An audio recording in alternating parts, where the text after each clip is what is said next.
what we're going to discuss today. I've just done the introductions, then we're going to go into understanding our social care funding with the help of Emma Garland here, that will introduce herself as well a bit more.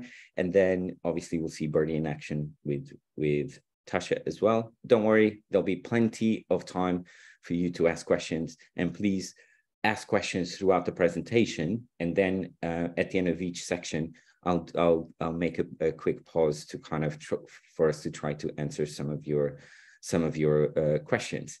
So over to you, Emma. Thank you. Hello, everyone. Nice to meet you all. I'm just going to attempt to share my screen. If you just bear with me.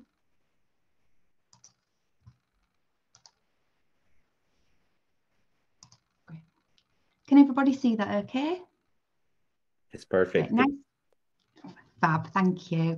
Nice to meet everyone this afternoon. My name's Emma Garland. I'm a principal consultant with Channel 3 Consulting, here primarily to talk you through an overview of the funding, the process, and what you will need to go through to try and access that. So I won't stop on this for too long, but just to let you know, Channel 3, we are a digital transformation consultancy business. We work across both health and adult social care, working with clients to help them achieve their goals in terms of digitisation. So we've supported healthcare sectors to implement electronic patient records, which is very similar to the digital social care records. And we've worked very intensely on the Digitising Social Care programme. So this is what you're all here to find out about. So the Digitising Social Care programme really aims to support the adult social care sector to increase the use of digital tools. A key part of that is around electronic care planning. So the government aims that by March next year, 80% of adult social care providers will be using a digital social care record or an electronic care plan. It's the direction of travel in terms of the CQC. It's not a mandatory requirement at the moment, but I've put a link on there to a blog which will you can access, and you can have a read of that to obtain the views of the CQC. They're really seen as an important role in joining up both the health and social care sectors. During COVID, as we found out, it was very difficult to share information between agencies. So this is part of that road that we're going on around local shared care records that health and social care providers will be able to access. So what have we been doing at Channel 3? We've been working on the DIS programme for over a year. We've been working with 3 different areas to support providers to access the funding. So working with the ICBs and the council strategically to develop the programme, how they will roll out that funding, but also working on a one-to-one basis with adult social care providers and home care agencies to help them access the funding, filling out really practical things like filling in the grant application forms, giving you advice on where you can obtain further information around the different suppliers that are available. And we've also worked with the National NHS Transformation Directorate, really trying to get them to focus on the importance of taking a people first approach to implementation. So the digital tool is an enabler, but it's really important that yourselves and your staff understand how it can be used and how it can be used to transform your services to really get the most out of the system, and how it can benefit also the people that you support ultimately. And luckily, we're in the areas that we've worked, we've managed to hit the targets in those areas, and it's had a really positive impact on the providers, which is the most important thing that we've worked with. So just to start off around funding eligibility, so there are some broad eligibility criteria. As Dee has mentioned, every area nationally can implement their own criteria, but the first one is basic, that you must be a CQC registered adult social care service. So it doesn't cover children and young people's social care services, it's purely adult social care. And if the service isn't CQC registered, so for some reason there are some maybe daycare providers on here who are not CQC registered, it wouldn't come under the eligibility criteria. The second key criteria is that you have to have in place or be committed to working towards having a data security and protection toolkit. Now, that's an online self-assessment tool which measures your performance against data security standards. And it's primarily to demonstrate that the NHS that you have a good understanding of how to keep data secure within your organisation. So as I say, to access the funding, you don't have to have that in place, but you do need to commit to working towards it. And in most areas, your local care providers association or another body will be funded to help you get through that process. And we can come on to sources of information about that later on in the webinar. So just some key areas to know about the funding. Support is available for the implementation of new suppliers from the assured supplier list. So the NHS have reviewed different suppliers on the market, and there is a list of 16 providers at the moment that you are able to choose from. All of those suppliers have a core functionality around electronic care planning. So basically they tick a number of boxes. In that sense, they're all the same. However, some suppliers are more geared to certain settings than others. So it's really important for you to have a look at that assured supplier list and make sure you choose the right one for you. It's also available where an approved supplier was purchased and implemented after April 22. So if you have a look at that list, and I'll include the link in the resources that you will get. If you've already implemented an electronic care planning from one of those suppliers, as long as it was after April 22, you can make a retrospective application for funding. So there's two different routes, a new application or a retrospective. As I've mentioned, it does only cover the core care planning functionality of the system only. So you may decide that you would like additional modules from that supplier, such as invoicing, payroll, EMA, for example. However, the grant funding wouldn't cover that. It would only cover the core care planning element of the system, although you're welcome to pay the additional amount for those extra modules. The funding will cover the first 12 years costs of the system. So it's a really good offer. So that would include things like one-off setup fees and implementation costs that you may be charged, training fees from the supplier to help you and your staff understand how to use the new system, as well as the first year's license fees. And that would be based generally on a person supported basis, or some suppliers charge per staff member. So it's just a case of having a look at the different suppliers. But they're the general areas that the funding will cover for the first 12 months. Obviously, ongoing costs in years 2, 3 and 4 would have to be covered by yourselves. And it will only cover the software license and implementation related costs. Some areas will help you by providing funding for devices if you have to purchase new mobile devices, obviously for the electronic system to work, but it won't necessarily always cover infrastructure upgrades, such as additional costs in terms of upgrading your Wi-Fi system. So hopefully I've covered everything there on funding eligibility. So in terms of how do I get this funding, how do I apply? So there will be a key contact in each area that will either be from the Integrated Care Board or it will be sat within the local authority that works in your area. Again, there is a link that you will be able to access to the Digital Social Care website. It's very easy to navigate. It's broken up into key blocks in different areas of the country, sort of north, south, east, west. And so you should be able to readily identify who your local contact will be. You can then contact them and request details on the funding offer and timescales. So generally most areas are now in what we call year 2 of the programme. So it is a 2-year programme. We've just finished year 1. So for myself, I was really happy to support, I think 67 providers in one area that I'm working in to access funding, and in the other area, 47 providers. So as we now move into year 2, we are anticipating that this will be the last year of funding, but potentially there may be some more coming forward. But what I would say is take advantage of the funding this year while you can, because it's not necessarily guaranteed to be any more available next year. So what level of funding is available? Well, there's 2 different routes. One is the national funding route. So if you are a national home care provider who has multiple branches, potentially you could apply to the NHS central team directly to get on what they call their market oversight list. And that means that all of your branches would potentially be covered under one application through the national team.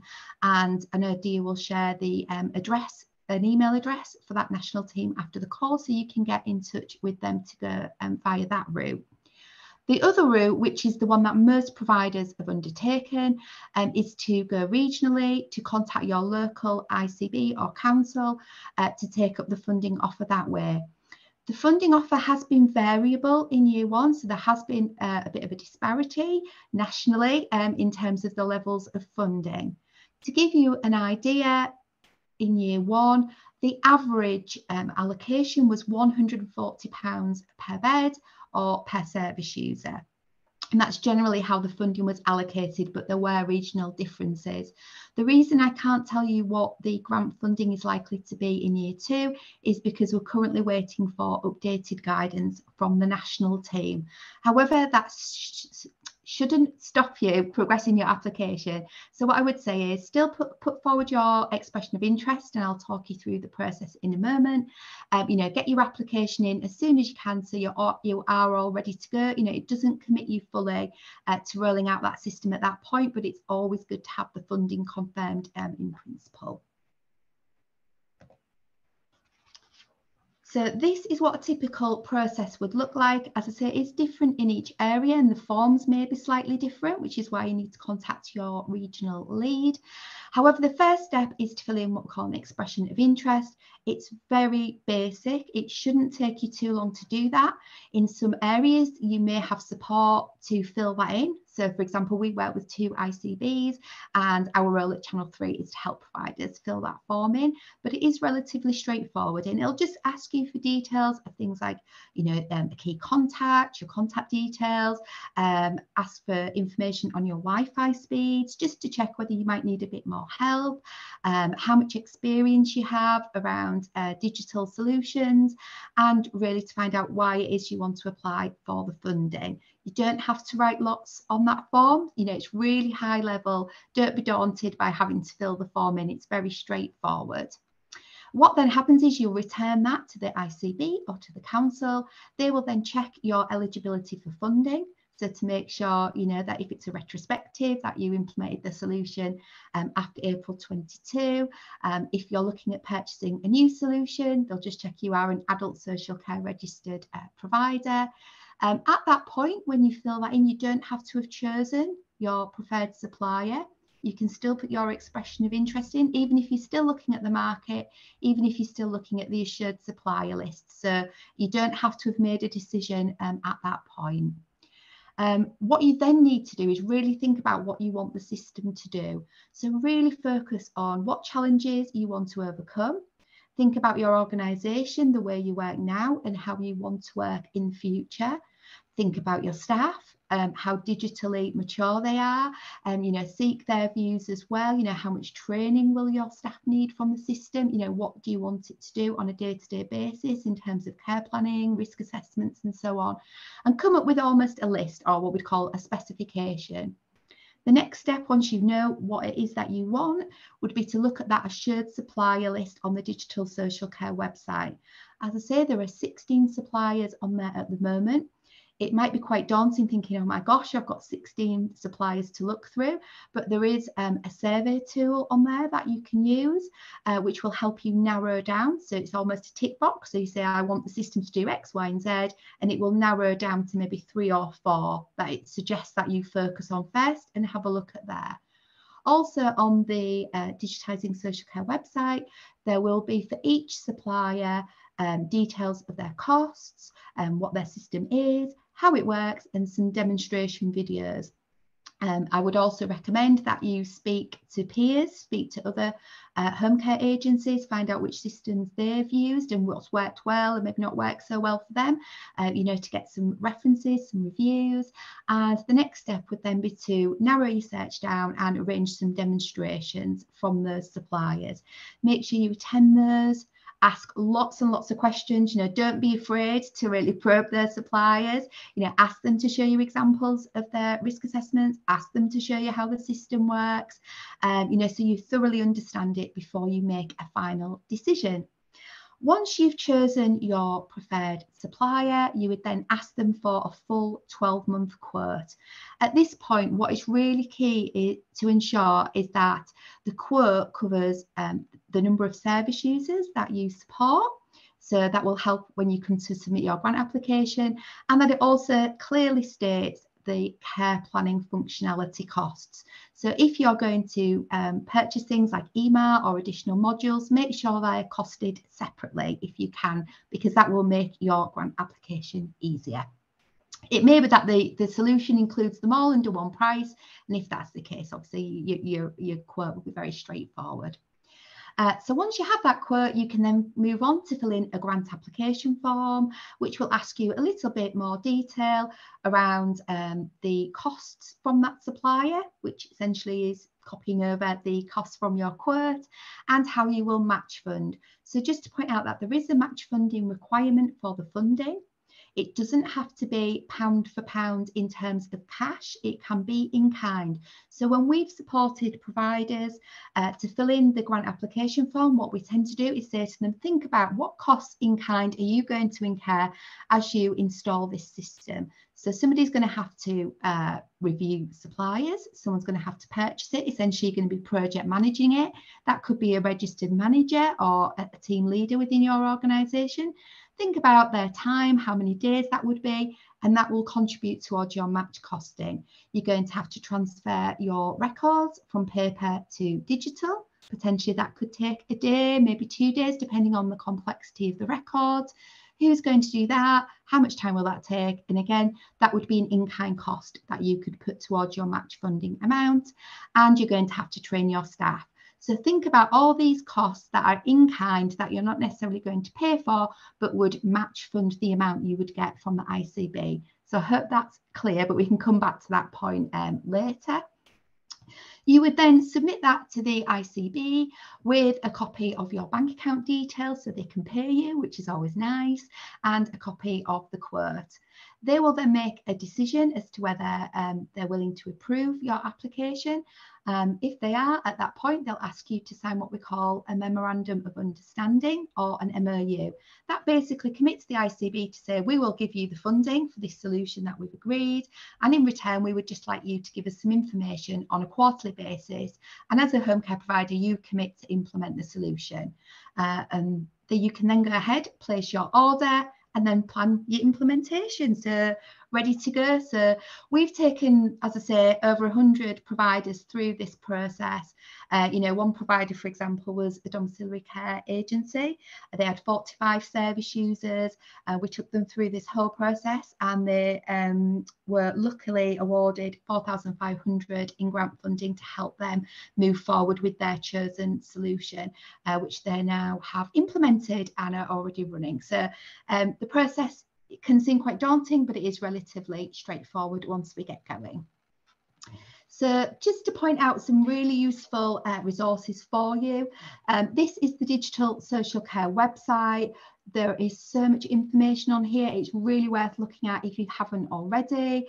As you can see, there is a box there around data protection and cyber security. If you go on there, you can get more information on the data security and protection toolkit element that I spoke about earlier. If you're not currently using secure email or an NHS email, you can also get information from this website on there, and we would really recommend that you have a secure email, particularly if you're going to be sharing patient data digitally. And also you can access links to all the individual ICB funding streams on there as well, and the key contacts. Again, you'll get a copy of this, and this just takes you directly to the links for the information, as well as the assured supply list on the Digitising Social Care website. I'm aware that Birdie have also put together their own tool, which brings together lots of different information into one space. So Natasha may speak about that a little bit more when we come on to her section, and Dia will share the link to that as well. So you've got sort of two avenues you can look at, which is really helpful. And finally, from me, just some sort of top tips and lessons learned from the providers that we've worked with. don't be blown away by the features of the system. I think, you know, it can be overwhelmed by, wow, it can do this, it can do that. Well, that's great. But really think about what you need for your organisation. What do you want the system to do, and what challenges do you want to overcome to make sure you get the right system for you? Ensure you do your due diligence, you know, watch the demos, as I've said, ask questions, get references, make sure you really thoroughly look at the solution and all the forms, etc., and care plans that you're going to be using. From my point of view, as a change management geek, I think, you know, I would say really focus on your staff, you know, really think about how you're going to support your staff to use the new system. Some providers may spend a lot of time thinking about which system they want and how they want to use it, but the key element is getting your staff to use it in the way you want them to, and getting them to make that switch from paper to digital. So it's really thinking about how you're going to get all of your staff on board, thinking about how you will support them, particularly those who may be reluctant to move across to a digital care plan, and maybe give them a little bit more one-to-one support. Think about how they best undertake training. Is that virtually or face-to-face? And think about how you will monitor that they're using the system as you want them to. I'd also say expect there to be some teething problems. You would expect that with the introduction of any new process or any new digital system. Generally, the suppliers that we've worked with in year one have been really, really responsive, have really helped providers make that move and smoothed that transition process across. So we generally haven't seen any major issues, but, you know, there's bound to be some teething problems. So your suppliers should work with you during that period. We also asked some of the providers that we'd worked with in year one for their top tips, and some feedback we had was making sure that you involve staff and stakeholders from across your business and before you make a final decision. So maybe involve some of your frontline care workers, shift leaders in having a look at the different solutions before you make a final decision. Just get their views as to which one they think seems appropriate and easy to use. And again, to think about reporting as well, you know, what do you want to get out of the system in terms of all of that rich data that you're now going to have at your fingertips, and what do you want that reporting to look like? So I'll stop talking now because you're probably sick of hearing from me, and I'll open the floor to questions, or we can pass on to Natasha. There is tons of questions, Emma, as I so before we just go, thank you so much, Emma. So it is a process you need to go through. There's national kind of overall guidelines, but each ICS and each local authority might have something specific. I've seen some people on the chat saying, I don't think my local authority has funding. There might be because they're focusing on, they can be focusing, for example, on care homes first. There's also other parts of the funding they go into fall prevention as well. So it's just as well, it really, it's depending on these local authorities. So go into the digital social care website, which is a core foundational. Use the Birdie tool, because we have queried with all of these ICSs and local authorities further. Some of them even have links straight away to the expression of interest form. If you do feel confused, if you don't feel like you have the time for the application of this, or you feel like you need the extra support, that's what people like Emma and in Channel 3 are there to support you as well with any queries. But let's start the Q&A, because that's why you came here, to get your questions answered as well. So I'm going to jump between, some of you put questions in the chat. It's fine. I'll try to get to them. Some of you put questions on the Q&A. I'm going to prioritize the Q&A first. So the first one is from Geraint. Sorry if I just butchered your name. He's saying, I have found that many ICSs, ICBs do not offer the funding for implementation. In fact, I have not found a single one that has paid for implementation costs, only for software license. Does this ring true as well, Emma, for you? No. Okay. I think it does vary. I mean, obviously we haven't worked with every single ICS nationally, so I can only comment on the areas that we have worked with. Some areas have purely supported with the cost of the license fee only. Other areas have funded device costs, such as new mobile phones, have paid for the implementation costs, the one-off setup fee, and also the training costs from the supplier. So it is really a case of just checking your local area in terms of what they are willing to fund. in terms of that year one costs. I would say as well that every area will likely to have a maximum funding allocation. So, you know, it's not a fully open, you know, 200, 300, 500 people grant funding. There will be a maximum amount you will be able to have, which will be based on the number of service users that you have generally. But as I say, we are waiting for the guidance to come through at the moment. So as I say, last year, on average, the average grant allocation maximum was £140 per service user or per bed. So you could use that as a guide, but in year two, it might be slightly higher or slightly lower than that, with the caveat that each area may then have additional stipulations on what they will and won't fund. So unfortunately, it's just taking it on a case-by-case basis, depending on which area you're in. Yeah, I couldn't agree more. I know for a fact, because I helped build the tool that we use at Birdie as well, to understand what local authorities or ICSs have at this funding. I've seen some that also have a table, for example, hours of admin time that you spend, and they kind of subsidize the time that it takes the team to do it. I've seen exactly what Emma said, paying for phones. I've even seen paying for the internet. But then again, each local authority has their own kind of principles and guidelines, and they might not just taking part of this specific funding. They might just having top-ups from their own kind of funding allocation to help you guys transition, hopefully from paper or from to digital social care records. Sorry about that. It's been a long day already. Okay, next question. Is there a dedicated, this is from Ankit. He says, would there be any dedicated monitoring system to monitor the progress of funding application? This is a question that we also have as well from our partners or potential partners when they're trying to apply for funding. I'm not aware of any sort of formal monitoring processes in terms of the grant allocation. How it works is that there's a central NHS team. They allocate funding to each ICB area, and they set them a target that they have to achieve in terms of the number of CQC registered locations that they would like to move from paper to digital. And basically the funding will last as long as it's available. So it's on a first come, first served basis. So the quicker you are with your application, the more likely you are to have a successful grant application put through. But as far as I'm aware, there's no sort of transparent monitoring process, either through the central team or through your ICB, to say, oh gosh, we better get a move on, you know, 50% of the funding's gone already. Yeah, so it's just a case of contacting your local area.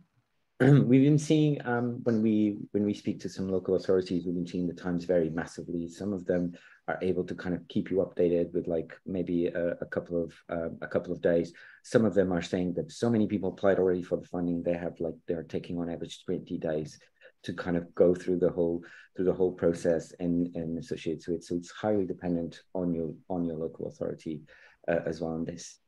Thank you. I'm gonna try to see if I can pick one from the live chat as well, so I don't leave the live chat people without it.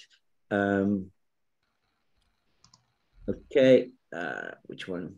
Okay, Stuart Hart asks, is the funding only for providers who are moving to digital technology or existing providers already using the services?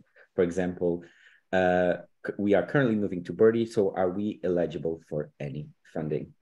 I think you gave a bit of a glimpse how this might work, Emma, but maybe do you want to answer this one as well? Certainly. So the priority of the funding are for providers that are moving from paper-based to digital. So those providers are always going to be prioritised in the funding. However, I think it depends on the electronic care planning system that you're using at the moment and the level of functionality within the system. So, for example, I do have one provider who is moving from a current electronic care planning system to another, and that's because their current system has only limited functionality. So essentially all they're able to do is upload Word documents and store them within that system. It doesn't have the full electronic digital care planning capabilities as per the suppliers on the assured supplier list.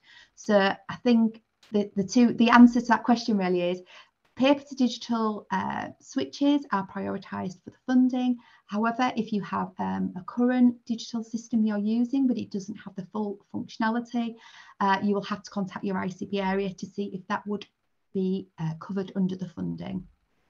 I think you might have found that as well too, Dia, from the areas you've worked with. Yeah, definitely. I think it's highly dependent as well. So for example, if your current provider is already on the assured supplier list, I think that's very rare that they would give a GAM, because you're already in a system that's where they want all of us to kind of move to. There also is this question here. I think I'm just going to tie it in because it as regards to this, and to just reaffirm, you can still potentially retrospectively apply if you got the tool after April 22, right? Yes. So for those of you they're asking, look, I'm in the process of finalized as well. There's some possibility that you can go back to your ICS and local authority and say, yes, okay, I got this in June 2022, and that's the potential for you to do. And I think the other thing that me and Emma keep like pushing and discussing, it is not an endless fund. And it's usually first come, first serve as well. So the sooner that you get on this, the sooner that you start this process, the more likely that you're going to have the funding that you need as well. So I think I've answered as well. There's loads of questions on this. I'm using Birdie. Can I still apply for the funding? We started from January. Can we still apply to the funding? Just Lynn as well. I think this is a very simple question. Lynn asks, do we have to use from the assured supplier list to get the grants, Emma? Yes. Yes. Yeah. So obviously, as a provider, as a home care provider, you're free to choose whichever system you feel best meets your needs. And I think that's the most important thing. However, to access the grant funding, it does have to be a solution from that assured supplier list. Perfect. There's still a few questions. Most of them is, okay, so how do I get this started? How do I get this progress? Again, go to the digital social care website or use the Birdie tool. It has the same core information. I was part of the team that built the tool. It has the same core information, but we also reached out to the local authorities and asked for more specifics, such as funding deadlines. Some of them have like soft deadlines, like we want all the applications done by a certain amount of dates. Some of them also already can tell you how much per provider or per service user that you take care of, like Emma was saying as well. So please do use these resources. I think they'll be important to you. We are going to have another Q&A session, but I think it's also important for us to recap on why do we need to make the change to digital. And I think Emma touched here on such good points around you really need to assess your operations right now. The funding is usually just for the first kind of year of the software and the implementation of it. It means, right, that you really need to make the most and to understand the most. If you do this just because the funding is available and why not? That is not the best reason to do it as well, because in the long run, you don't see the value of why you're using this and you're going to revert. And that's not the direction that we're going through in social care in general. Thank you, Emma. Emma Garland will stay with us. Please thank her for her time as well here. She will stay with us for another Q&A at the end as well. We're just going to collect a few more. But now over to you, Tasha, as well. Thank you so much. And thanks, Emma. That was really, really helpful. So I'm just going to share my screen. I'm Tasha. I'm one of the care consultants here at Birdie. So my role really is to see sort of how we can support providers like yourselves in picking the right digital system for you. Birdie is one of those digital systems which is on the assured suppliers list. We founded back in 2017 and we support over 850 providers UK-wide. Really for us, it's about how do we try and reinvent care and how sort of care is being handled to sort of really improve the experience for everyone involved, from your carers to sort of you within the office, to also sort of in our fundamental is really for the clients and our service users who are in the homes who are receiving the care that they are. Now, we touched on a few things with Emma on, I guess, sort of why move to a digital system and sort of how we do that. But there's also more to look into this and sort of what that means for you, as we were just touching on them. So what we have is actually sort of looking at beyond what maybe the reason is for us moving. Obviously, we've got CQC suggesting that that's something that we should be considering, and there's definitely a push in towards that direction as we speak. But actually, there's other reasons which really support with this. You know, the safety element in knowing that we've got the visibility of what's happening as it's happening. And actually, one of the things that we're seeing from providers that we're using maybe paper or a different system, which is maybe not on the assured suppliers list, and moving to a system like Birdie as they found savings in actually their day-to-day processes and being able to streamline what they're doing. So we actually did a study at Birdie, and we were able to see what it looks like from maybe using paper processes to then sort of using a system like Birdie and what that looked like. We found that before using a system, people were spending roughly £5,500 per client, per service user every single year, and which is a huge amount. What we found though was actually being able to streamline some of those processes and move to a digital system, they actually managed to save with Birdie £1,800 per client every single year.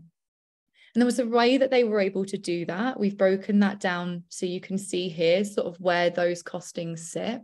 But sort of one of the biggest ways was actually through going paperless, going digital. Because if we think about it, the costs of paper, ink, storage, all of those things add up, and it can really sort of build into sort of a big cost. And you can see we were looking at sort of £563, which we were able to save. We then had our biggest saving of £904. And that was around how do we optimize schedules? How do we make sure that we're not sending one carer from one side of town to the other, and being able to use systems to be able to actually create the most optimized rotas. So it means that you're getting the most from your carers, but also for your carers and also for your clients there too. We have £311 in savings for retaining and managing staff. And actually, as Emma mentioned earlier, a big part of moving digital can be quite scary for some people. But what we also find is that once they do and they have the training and they feel supported, it's actually a real work benefit. It can really sort of improve the day-to-day. It saves time in how much they're having to document on paper notes, and gives them time back with the client doing the thing that they actually went into the career for. So spending time with the service user. But it also helps in that instance with things such as supervisions, appraisals, how do I store my carers' documentation? That can also be helped with having everything within one place. There were also some savings within quality and compliance of £26.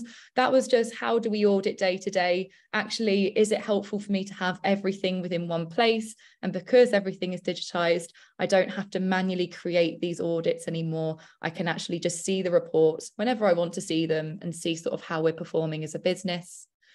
And then the final part, which makes up this 1.8K, is the £60 within finance processes. So you think about when it comes to payroll and invoicing, having to check your timesheets versus what was scheduled, maybe having to manually calculate all of the travel time that a carer has done within a month between every single visit. That can all be automated within a system.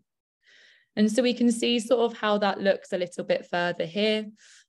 We've got sort of the typical spend that a carer's travel time looks like, which is around £1,700 per client every single year. And again, like we touched on earlier, by being able to optimize the schedule, make sure that we're pitting the right carer with the right client, maybe in the right locality, we can really reduce on those savings for your team and for your business for every single year.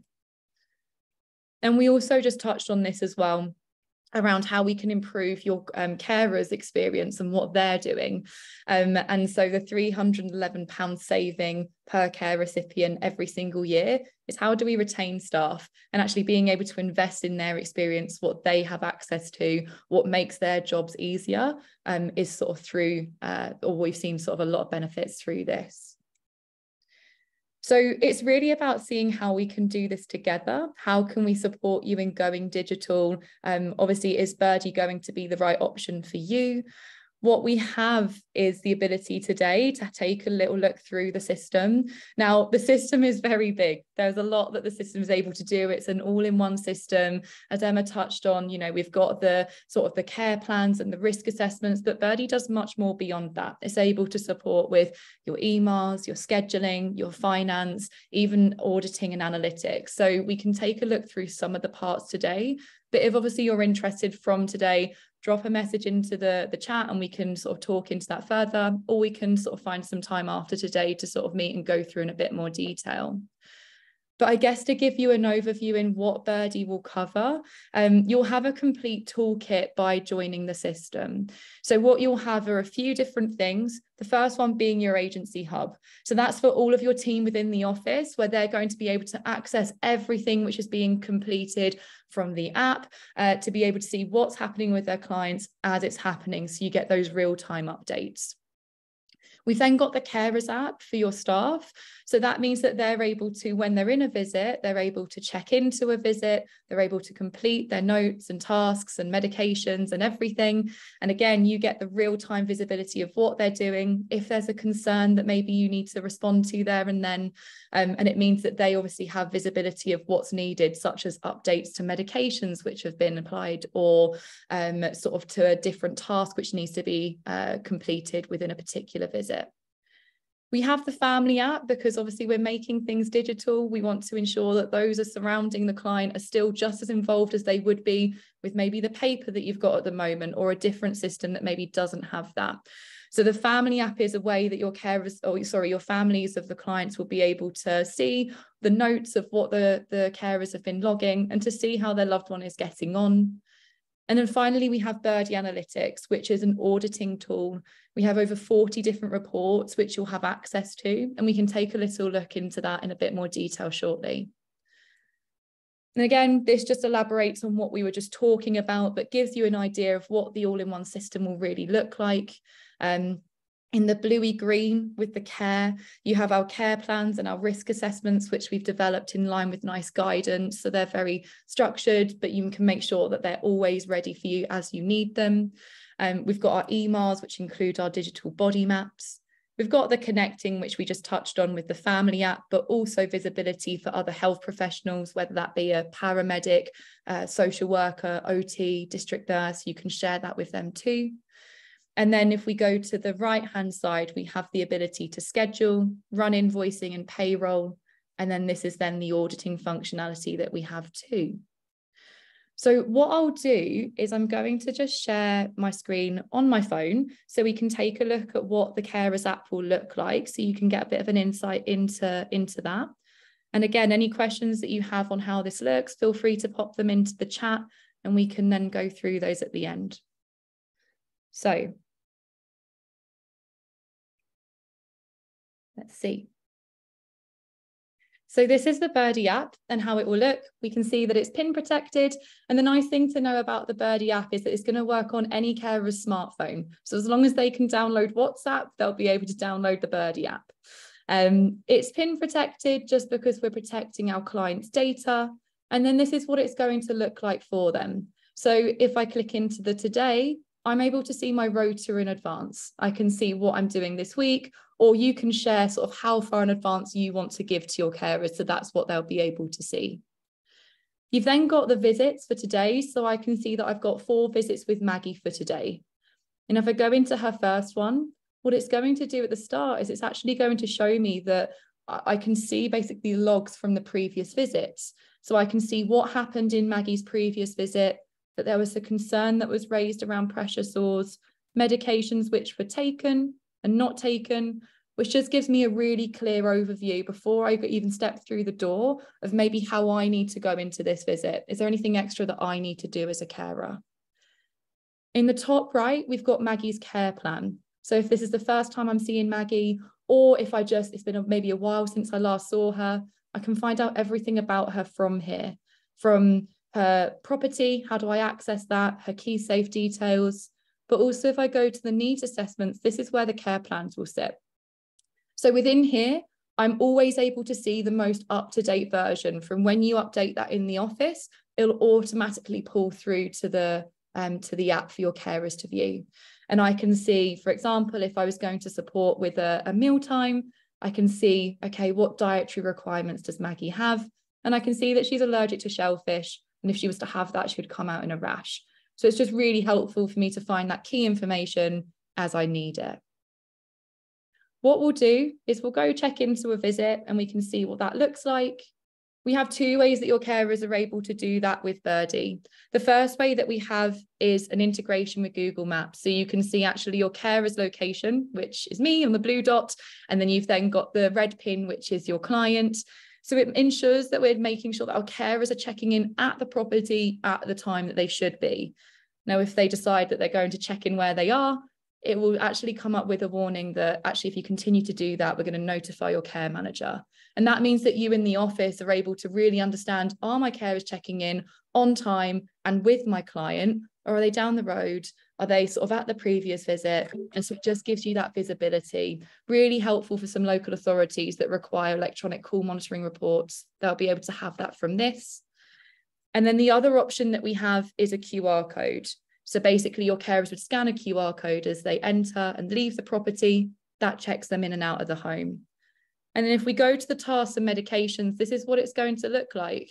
So I can easily see what I need to do for Maggie for this particular visit. And all I would do is click on the task. I get a personalised note of what level of support I need to provide for Maggie, and I can mark it as done once I've completed with that. The medications look like this. So we can see that we have a blister pack, and with the blister pack, it will break down what's within there. So I can see the medications I'm about to support with. I can record the dose, and it gives me options to document on what's happened. Very similar, but with the cream, it will tell me how I can support with it. But we also do have within Birdie our built-in digital body maps, which are really helpful. We have them in this instance, but also for your carers to be able to document a concern of what's going on in the property, whether they identify a pressure sore or a client's had a fall and they've grazed their knee, you'll be able to, or they'll be able to then use the body maps to then show that, and sort of that will come back to you to be able to visualize and then manage as you need to. And that's it. If I say that this medication wasn't taken, it will come up with reasons as to why. So I can give a reason such as refused. And then at this stage, I have to leave a note because it wasn't fully taken. So I can say maybe that it was declined. And obviously your carers would leave much more information, add the notes, and then that's now going to send through an alert to you to say that a medication has been missed. So that's the app. What I'll do is we'll come out of the app for a moment and we can take a look into the agency hub just to see a little bit about how that will look for you and the team. Again, any questions, feel free to put them into the chat and I will get to those as I can. But if we go to the agency hub, so I hope you can see my screen okay now. This is what it will look like for you and your team within the office. You can see you've got the different tabs depending on which area you're working within. I'm in Maggie's profile at the moment, and actually I'm in the medication section currently. Now we have an integration with the NHS medicines database, which means that when I start typing for a medication, it will come up with the most common dose or medication at the top, and then a long list of all of the other ones which are possible. And this is how I'm able to actually set up a schedule. So I can say what we need to do. So for example, administer, if it's scheduled, and I can then say in this instance, maybe it's 1 fingertip of cream that we need. It comes up automatically with the route that it recommends that this is administered. But if it's not, I can suggest other ones and it will come up with a very long list of other options. And then I can then say how frequently this is going to happen. So I'm going to say it's twice a day. I can say whether it's an exact time. So if we're thinking of like a Parkinson's medication, it might be that it needs to be on the hour, on certain hours, or it might be actually it's okay to be in the morning and evening session. And then what I would do is I would add that to the schedule. I'd say when I want it to start from, but also in the likes of antibiotics or even this cream, it might be that this is only being taken for a couple of weeks, and I can add an end date as well, which means it will stop showing on the carer's app when it's no longer required. And then the final part is then being able to add that body map. So I can say maybe this needs to be applied to a hand, and you can see that they're very easy to use to identify which part this needs to go on, or it actually might be it's the whole left hand, and I can put that in within here.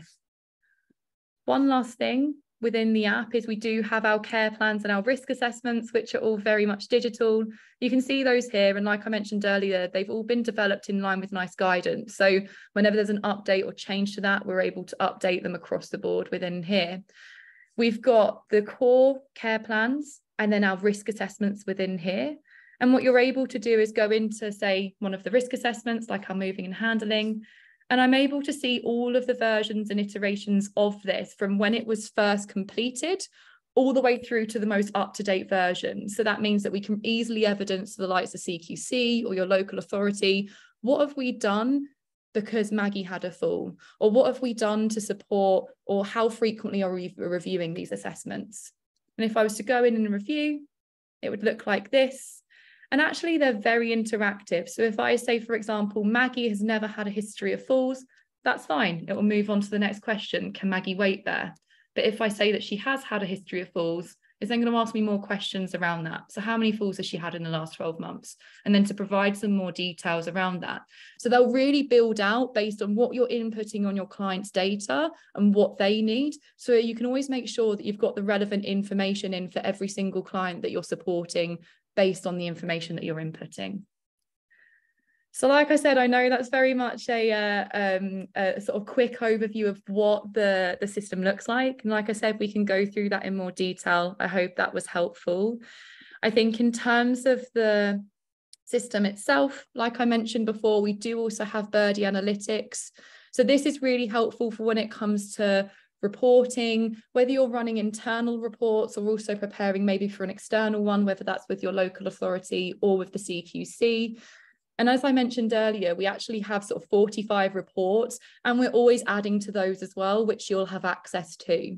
They cover across all areas of your business, from care management and your care delivery, how you're scheduling. You've got your HR reports too, and then some around billing and payroll.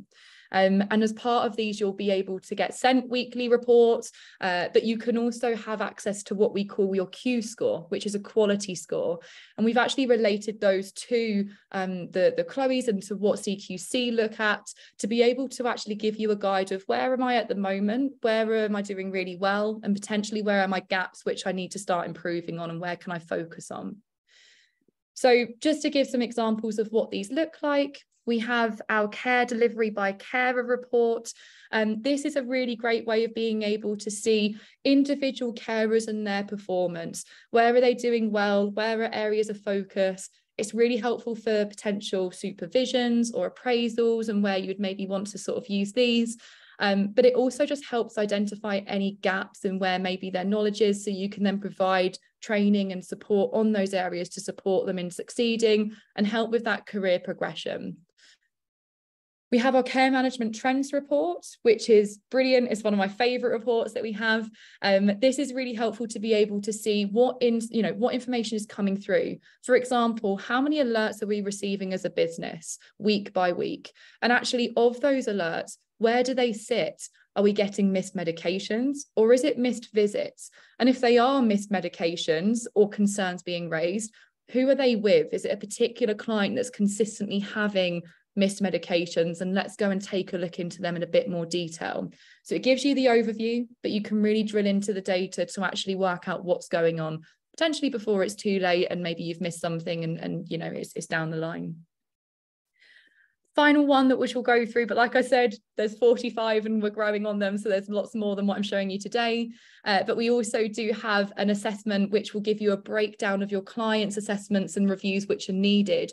So you can actually easily keep on top of, okay, whose care plans and risk assessments are completed, when are they due to be updated?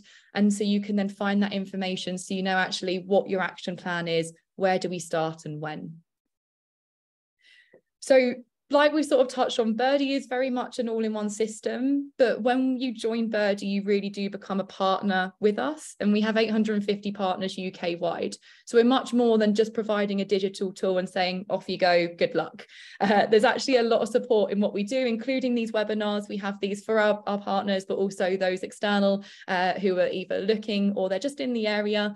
an industry. But as you join Birdie, you will have a lot of support, particularly within the onboarding. We have a change management plan and program which will be there to sort of help guide you in sort of what to do first.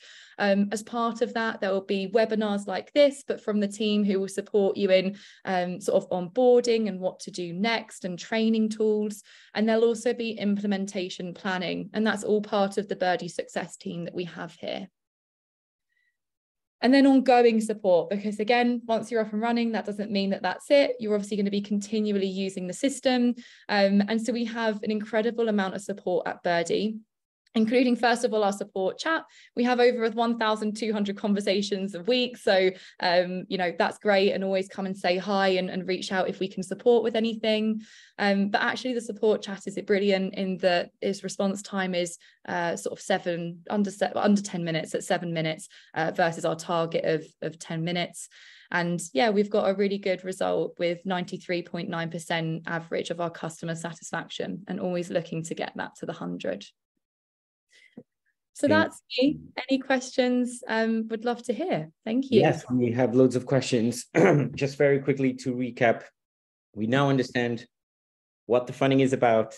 We understand the process around the funding. You understand that you need to kind of outline what you need to do, what are your current challenges in the business, why do you need this digital solution, why is it good for you, so you can really surface the value.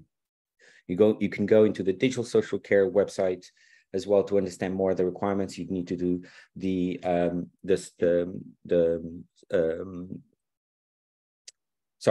skills, the cyber assessment as well for you to know.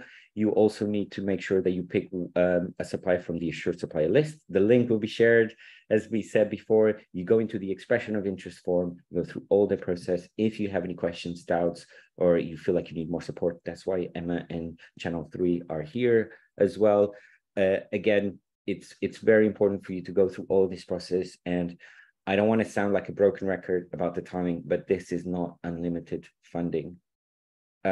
For a sector that's always starved of funding and time as well, this is your chance. We were kind of ring-fence this budget as part of this NHS kind of directive. So we need really to make the most out of it as well. And then once you pick up maybe different codes from different suppliers as well, you need to kind of go through the demos, understand as well this, and then obviously you either send the invoices to your local authority or ICS.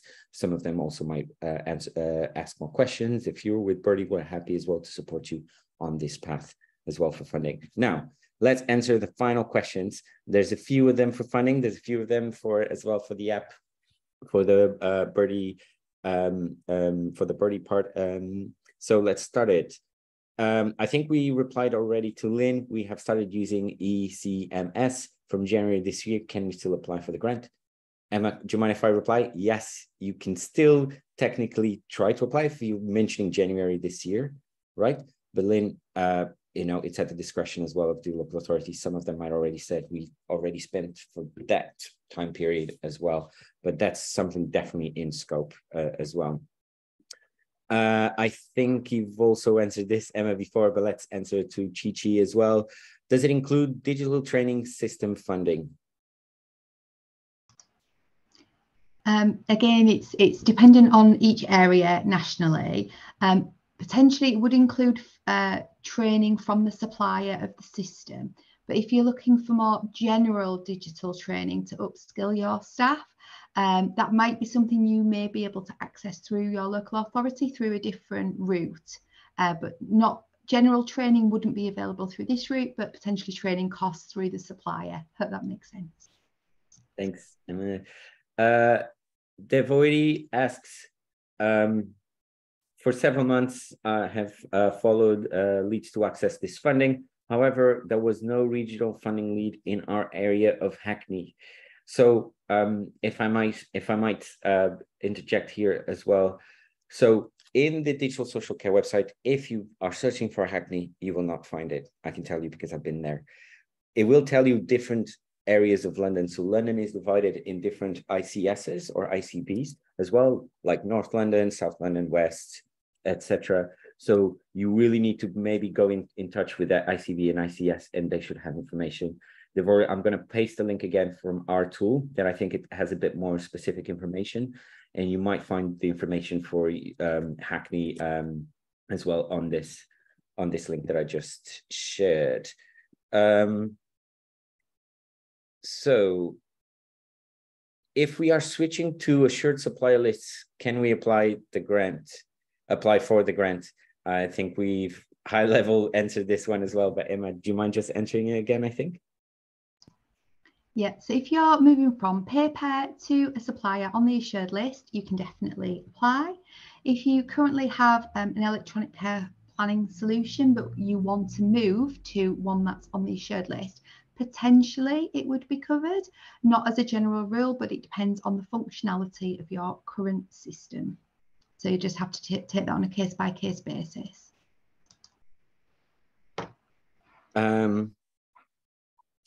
Enola asked before, I implemented Birdie in April 2022. Enola, you really need to ask your local authorities. Some of them are very happy to do so as well, but retrospective funding, but some of them might not be super keen on doing it as well, because you're already part of this transformational wave as well. Now we have a question for Tasha as well.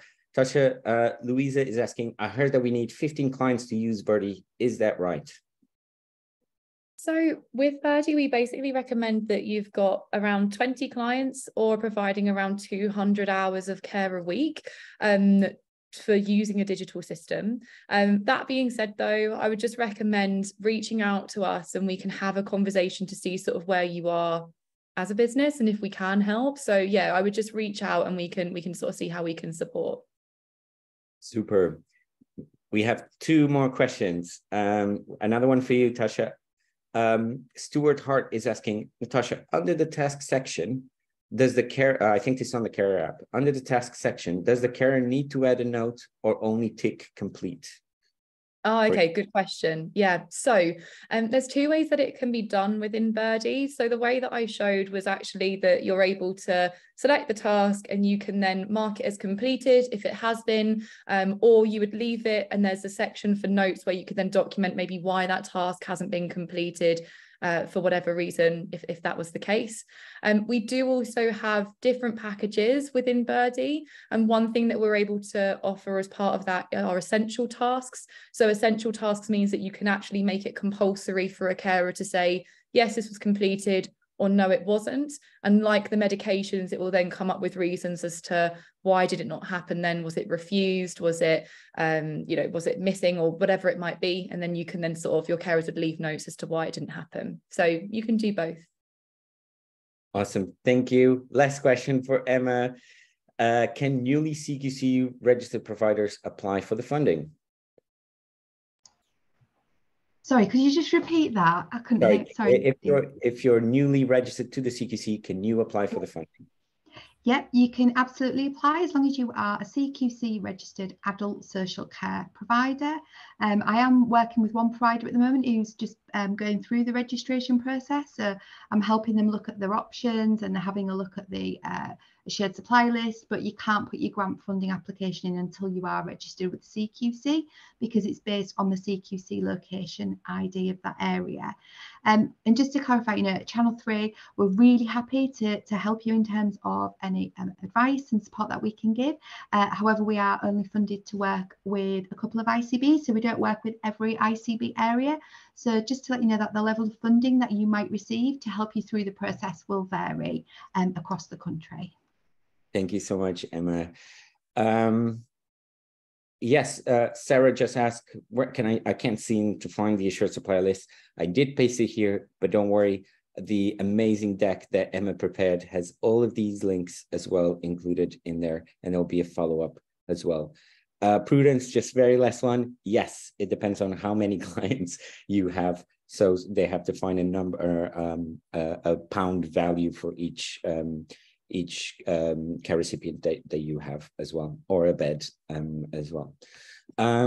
Okay, can I just have a huge round of virtual applause to Emma and Tasha as well? Please say your thanks, and thank you as well, everyone that attended. We almost had 100 registrations here. fill out the survey. Recording and slides will be sent to you guys tomorrow as well, with all of this exciting information. Thank you really so much for coming in. Thank you, Emma and Tasha. Have a great Tuesday.